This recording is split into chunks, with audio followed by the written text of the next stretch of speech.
Benji here again from Touchfield Farm. Today's video we're gonna look at some types of tree fodder, about 8 or 9 different species. Here I have leucaena, aka wild tamarind. We feed it a lot here on the farm, so we're gonna look at the leucaena, we're gonna look at gliricidia, pen steak, quick steak, never dead. We're gonna look at breadnut, we're gonna look at meringue, we're going to look at the trumpet, we're going to look at fig, we're going to look at plum tree as a fodder, we're going to look at waterman, aka flames of the forest. I think that's about it. So we have meringue, gracilia, leucaena, breadfruit, breadfruit, and also jackfruit as a fodder. So basically we're looking at tree fodders, and what my research has shown me is that tree fodders, you tend to have less worms and less parasites in the earth with the use of tree fodders. So guys, go ahead, subscribe, like the video, share, and please comment, because your comment is important to me, and it goes a lot in improvement on the farm. So I share my experience, you share your knowledge, and the process of growth. You guys are here along with the journey, and it's always a pleasure to share things that I use here in my region. I might have stuff here that you don't have in your region, and you might have stuff in your region that I don't have. So I use tree fodders, I use leguminous fodders, and it's a mixture. It's a way of diversity, and it's also conservation of the grasses. So when I mix them, when one goes down, the other one is up. So we have grass, we have fodder bank with trees, and we have fodder bank with leguminous plants. So I'm here getting some meringue. The meringue tree has already been pruned. Needs pruning again. Meringue. You know, they call this the plant of life. Lot of medicinal value. They grind the seed for different purposes. Yeah, vegetarian love it, vegans love it. But today I'm just getting some for the goats. We break it and then feed it to the goat as a fodder or forage. So just getting some, not a lot, because I don't really want to feed too much of this to the animal.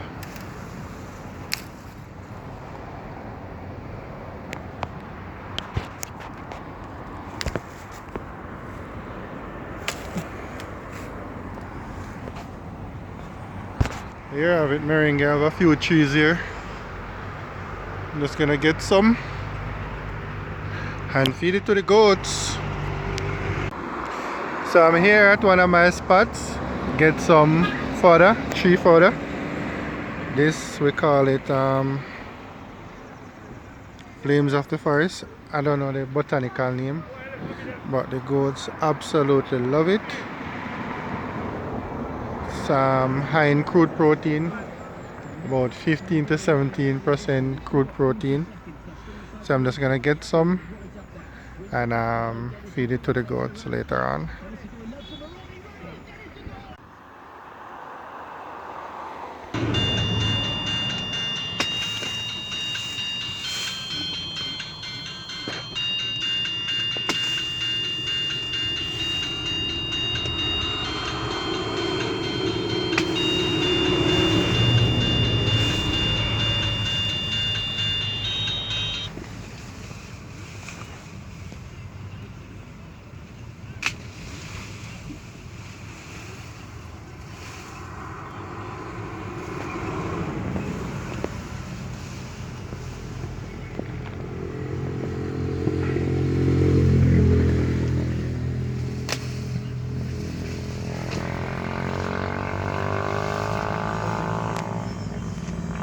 that here is the flame of the forest and some meringue.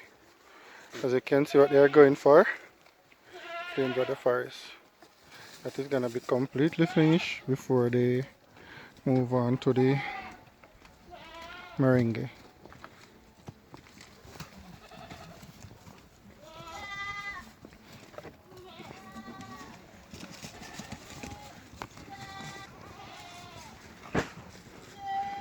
After they finish the leaves, they're gonna strip the bark.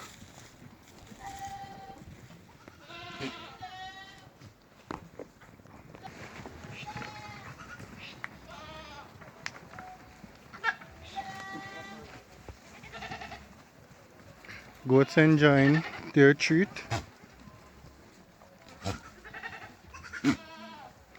Told that these guys absolutely love the flames of the forest tree.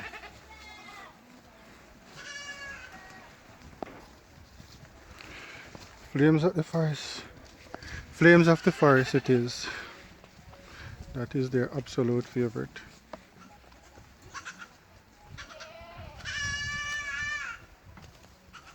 Now they're on the moving on to the meringue.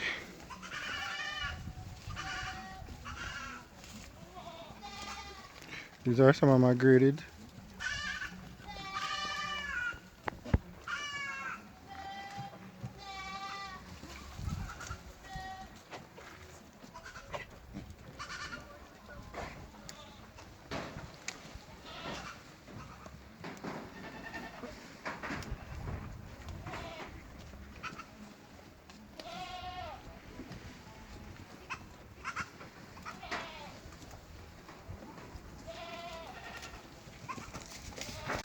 So we are now on the hunt for some fig tree.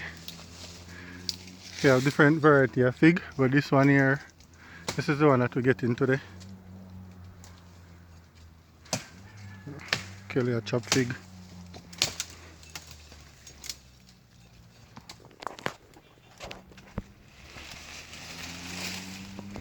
Get a closer look at it.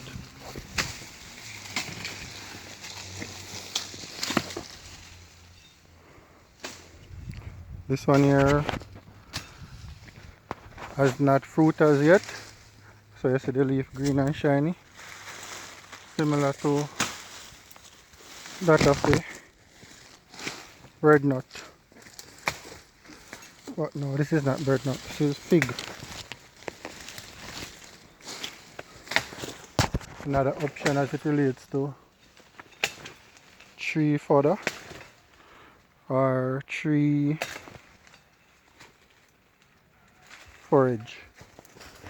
Not gonna get a lot of it, probably just like one more limb, and then we'll go to one more tree fodder.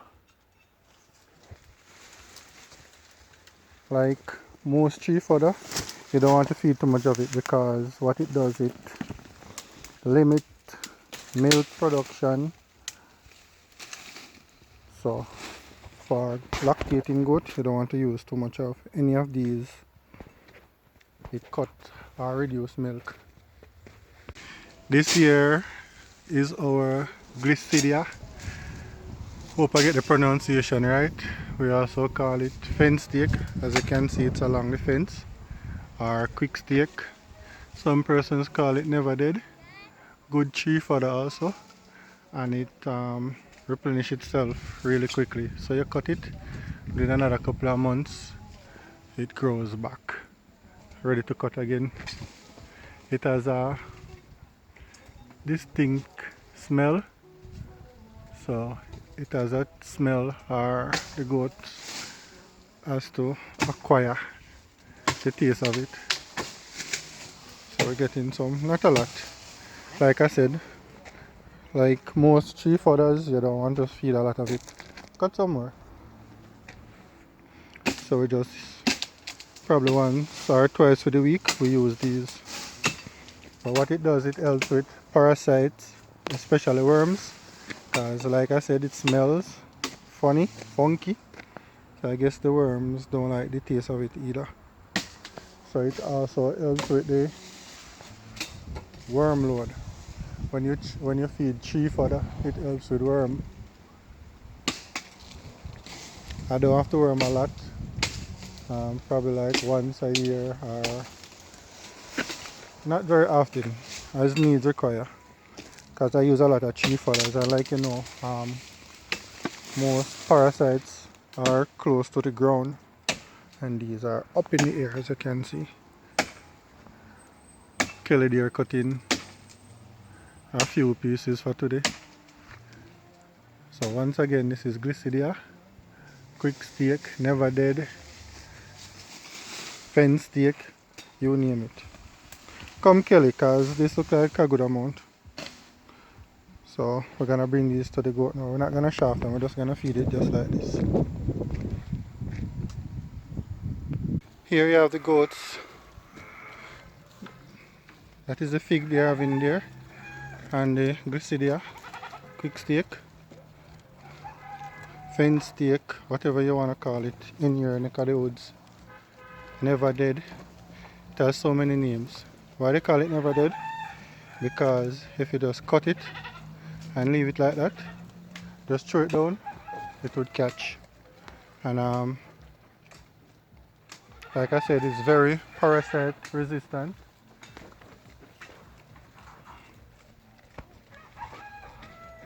That is a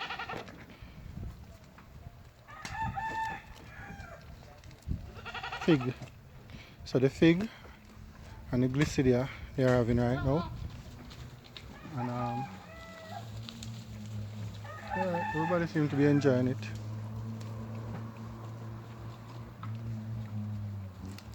After they finish the leaves, they're gonna strip the bark. And they're gonna strip the skin, the bark off the stalk.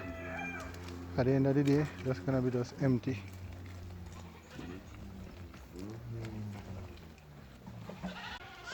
Strip down to the bone, as I said earlier. As soon as they finish the leaves, they're gonna strip off the stalk, the bark off the stem, and leave it like this. As you can see, all finished. So I'm here getting some leucaena, and the island here we call it wild tamarind. As you can see, the leaves resemble that of the tamarind fruit. Another high protein fodder. So I feed this to my goat, also along with the other fodders. So this video consists of the leucaena today. Leucaena, gliricidia, and some other tree fodders. So this section now we're getting some leucaena. And the goats love this also. They strip the bark off the tree as soon as they finish with the leaves. For some reason I forgot my machete, but no problem. No machete, no problem.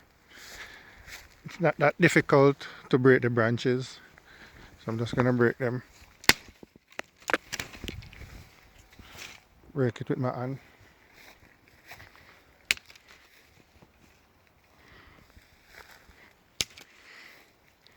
And generally I don't feed too much tree fodder to the animal. What I do is rotate tree fodders, like probably 2 or 3 each day, so that they don't overfeed on it or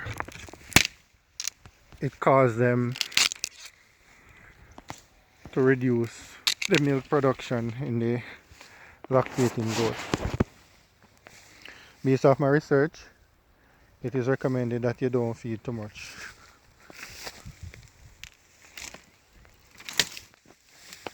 Even though it's high in protein, very high in protein, in crude protein. So here I have some. Just gonna put these away and get some more. Really easy to get. So yep, leucaena, aka wild tamarind, goat treat for the morning.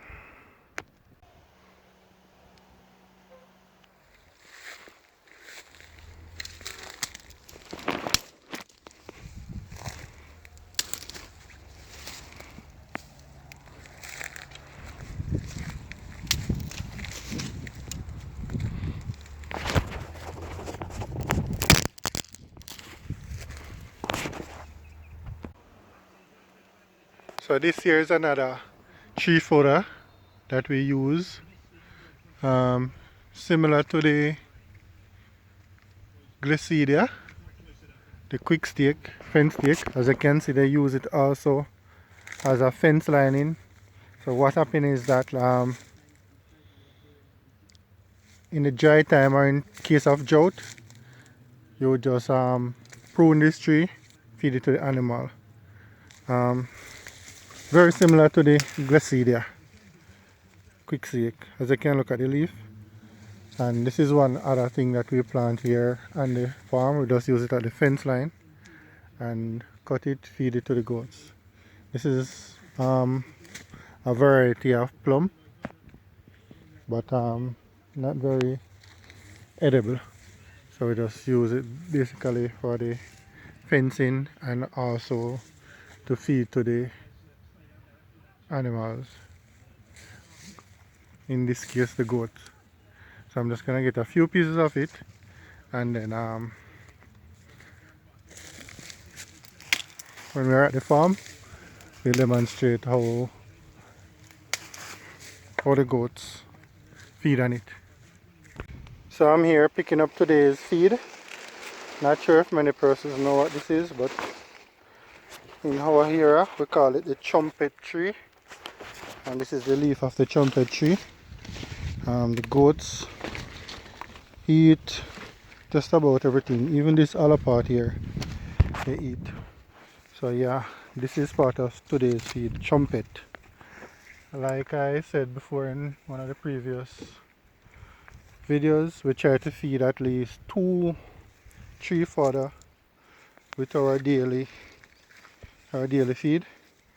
And here again you see we're repeating the flames of the forest. Some persons know it as waterman, because the flower, when it flowers, it flowers with a pink standout, very significant. Whenever you see this tree in the forest, you can tell it has a pink distinctive blossom, and the blossom turns into some little water pellet that secretes water. So I guess that's where the waterman name arrives from. But yeah, today's feed is trumpet tree, trumpet leaf, waterman, aka flames of the forest, some napier grass, and underneath this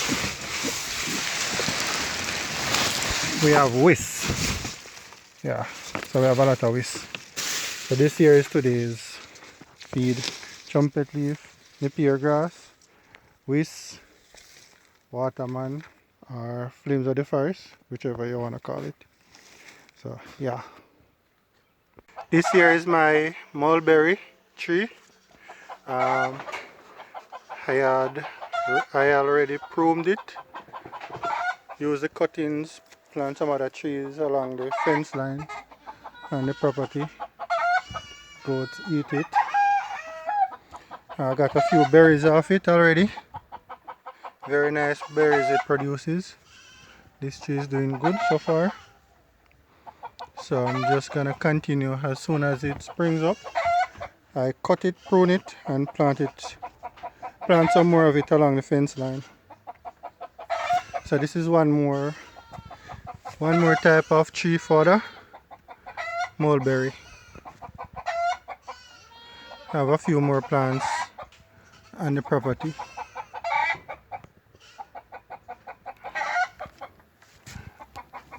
Very nice, very rich in crude protein.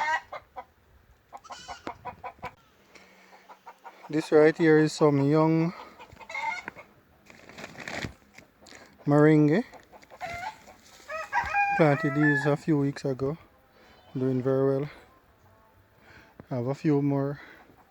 So it's all about food security for the animals, creating a fodder bank in the dry times, dry spell, or in the rainy season you can't get to go out and browse. We have food here on the farm for them. So these seem to doing very well. So I'm just gonna use the goat droppings and fertilize them.